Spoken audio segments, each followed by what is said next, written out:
What is going on, ladies and gentlemen? It's Jake coming at you with yet another video on the advent of cyber. We're on day 3, challenge 3, you know how it is. Another day, another challenge. It's been pretty fun so far. They've all been pretty much this web exploitation category so far, which is, you know, as expected when it comes to web exploitation. That's one of those quick and easy ways to get into cybersecurity.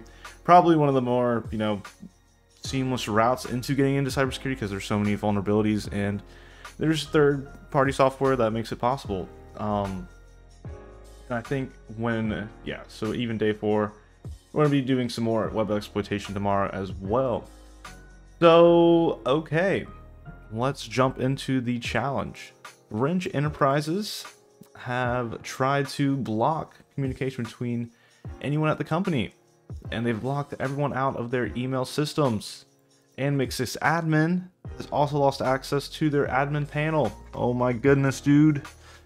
Not good when you lose administrator access. Can we find the admin panel and help restore communication for the best festival company?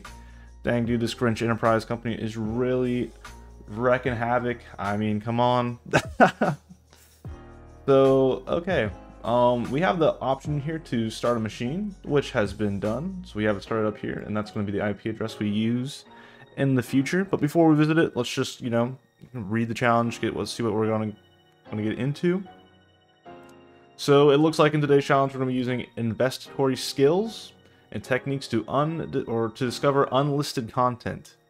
Okay, so we want to go to a website and find unlisted things. Okay, so you know, you go to your regular website and just finding everything that's accessible to the public on that website. And yes, and some common authentication using clues around us. Sweet. So what is content discovery and why is it useful? I think that this is going to be mostly talking about how, you know, when you go to that main URL. So if we, I guess, we'll zoom in a little bit here. So you have like a, you know, your main URL that you usually go to when you go into websites, and then you have like the slash and some directories, some files.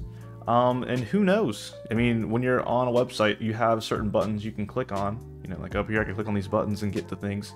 But sometimes, if you were to just like try to type in something up here, you know, you might find a goodie, find something you're not supposed to, and that would be terrible, especially if you're, you know, in charge of making a website. You just didn't even realize your password files or something were accessible to the public. Sometimes they don't need to be necessarily navigatable on the website, but you know, you can still find the file since it is running on a server somewhere. So that's what this is mainly going to be about. It's going to be about content discovery. And so we're talking about some of the things that maybe be captured, can be seen, that you don't want people to see, like the configuration files, passwords and secrets, backups, content management systems, and administrative dashboards and portals, which I think is what we're trying to find in this challenge. And I think we're going to be talking about one of the most popular content discovery applications, which is Dirbuster. Excuse me. And I think, yes. Okay, so we're talking about word list and Dirbuster here.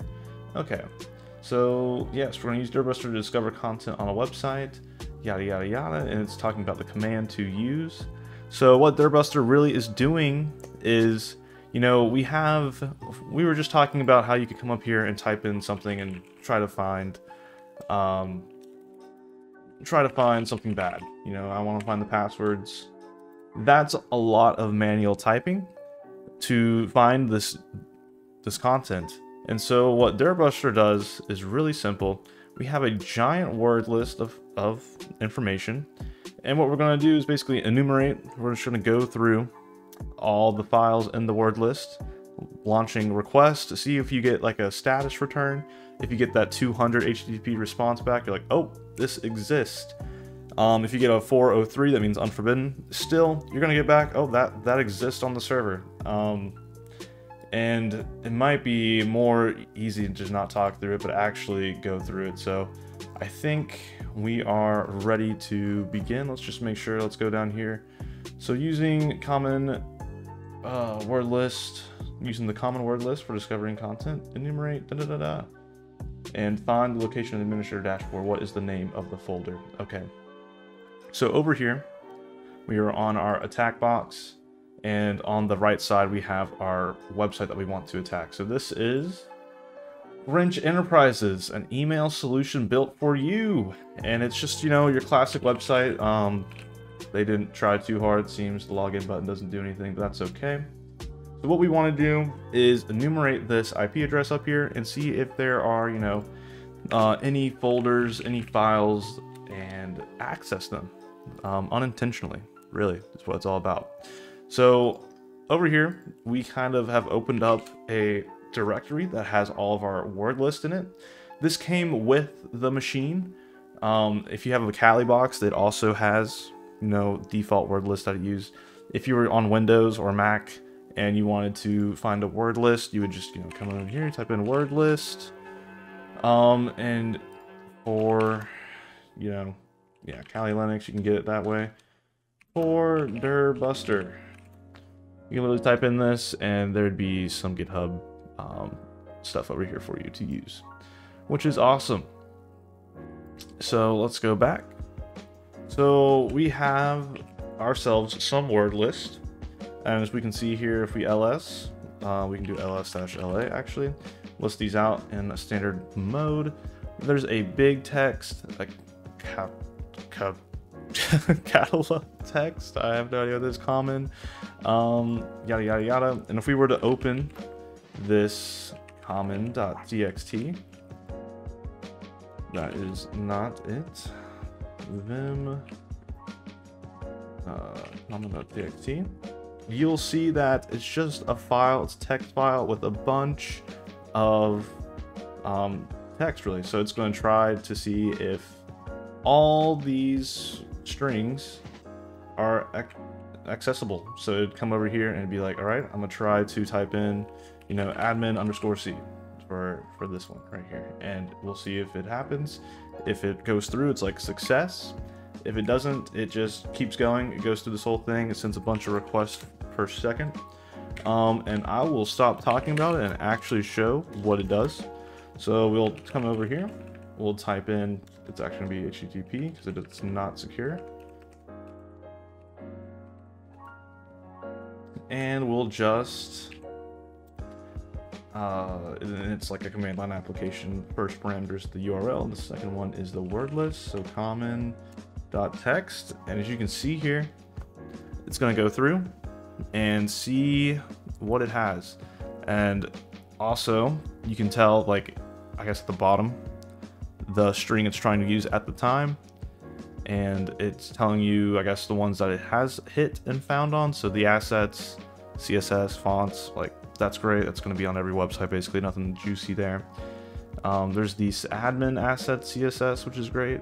But I think when it initially started, I'm just going to turn it off real quick.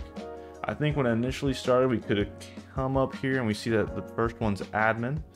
Okay, so if we open this link, we have the admin portal to log in on.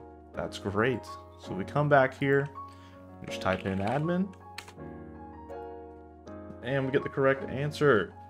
So if your browser, try some default credentials in the form of an administrator. Sweet. So obviously this is going to be, you know, that classic try to hack the box where, oh man, you find this juicy page and they have default credentials, which happens more often than you would think. But you would imagine in the modern 2021, you would not have, let's see if this works. Oh, it logged in successfully. Beautiful. Awesome. First one. Yeah, you wouldn't expect that to be in, you know, 2021. But when it comes to, you know, if you don't think about it, if you don't think about these things, if you don't think anyone's going to attack you, will you, as a website developer, take the extra 20 seconds to change the password, change the default admin? Who knows? That's how things break sometimes. So, yes. So we'll try administrator, and that was the password. So access the admin panel, and what is the value of the flag? Admin access, this guy down here. I think you can Paste this clipboard. Let's see here. What is this doing? Okay. Admin access. Will this work? Nice. Beautiful. All right. So that was challenge 3. Simple content discovery using Dirbuster. It's super simple as you saw, but super powerful at the same time. And one of the best defenses against this really is to limit the amount of requests you can send to a website at the same time. So maybe if you see someone making over 100 requests a minute, you're like, I'm gonna temporarily block this IP address that's trying to access the server. And as an attacker, if you're really determined on getting the content discovery, you could also use multiple IP addresses and try to get around and use a net of sorts, a botnet of sorts, to discover all the files on the website. But anyways, that's enough rambling for Dirbuster. I will see y'all in the next video and then the next challenge.